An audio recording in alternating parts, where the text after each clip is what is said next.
Kapayapaan ang sumainyong lahat. Sa mahirap na panahong ito ng pagiging tao, kung kailan ang mundo ay puno ng pagkabalisa at takot, ano ang pananaw ng Diyos sa atin? Hahatulan ba niya tayo o ililigtas tayo?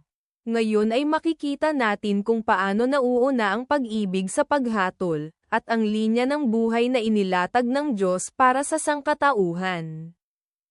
Ang batayan ng dakilang pag-ibig na ito ay matatagpuan sa Juan Kapitulo 3 versikulo 16 hanggang 18, na nagsasabing, sapagkat gayon na lamang ang pag-ibig ng Diyos sa sanlibutan kaya't ibinigay niya ang kanyang bagtong na anak.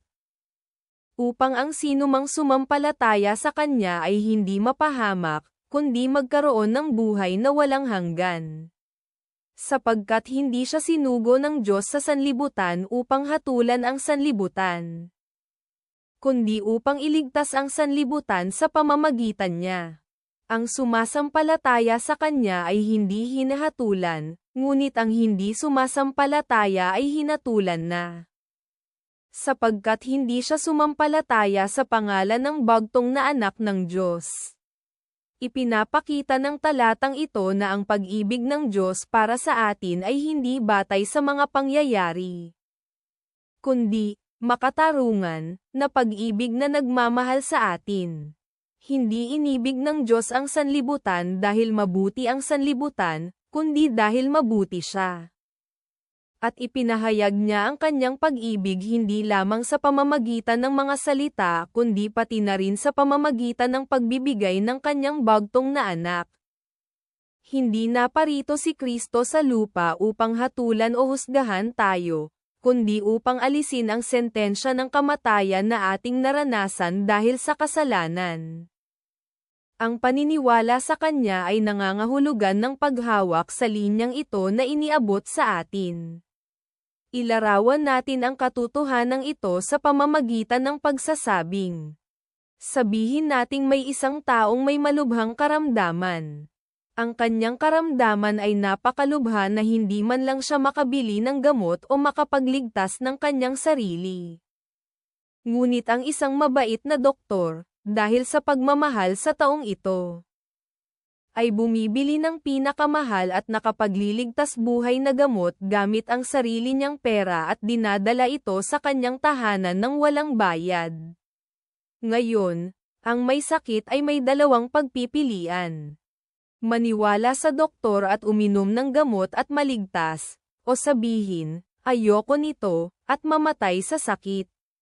Kung hindi tatanggapin ng lalaki ang gamot at mamatay, hindi siya mamamatay dahil hinatulan siya ng doktor, kundi dahil hindi niya ininom ang gamot na inialok sa kanya. Noong malapit na tayong mapahamak dahil sa sakit ng kasalanan, dumating si Hesukristo bilang gamot ng buhay. Maliligtas lamang tayo kapag inaanyayahan natin siya sa ating buhay. Kaibigan ko, ngayon ay iniabot ng Diyos ang kanyang kamay ng pagmamahal sa iyo. Huwag mong sabihin, tatanggapin ko ito bukas, ngayon ang araw na magbabago ang direksyon ng iyong buhay. Kung nais mong matanggap ang regalong ito at magsimula ng bagong buhay, ay dalangin ang panalangin ito kasama ko mula sa iyong puso. Panginoong Diyos, ngayon ay narinig ko ang iyong salita. Naniniwala ako na ako ay isang makasalanan at hindi ako maliligtas sa pamamagitan ng aking sariling pagsisikap. Naniniwala ako na ang Panginoong Hesukristo ay namatay sa krus para sa aking mga kasalanan at nabuhay muli mula sa mga patay sa ikatlong araw. Ngayon ay binubuksan ko ang pinto ng aking puso at tinatanggap ang Panginoong Hesus bilang aking personal na tagapagligtas at Panginoon. Patawarin mo ako sa lahat ng aking mga kasalanan. Isulat mo ang aking pangalan sa aklat ng buhay. Gawin mo akong iyong anak mula ngayon.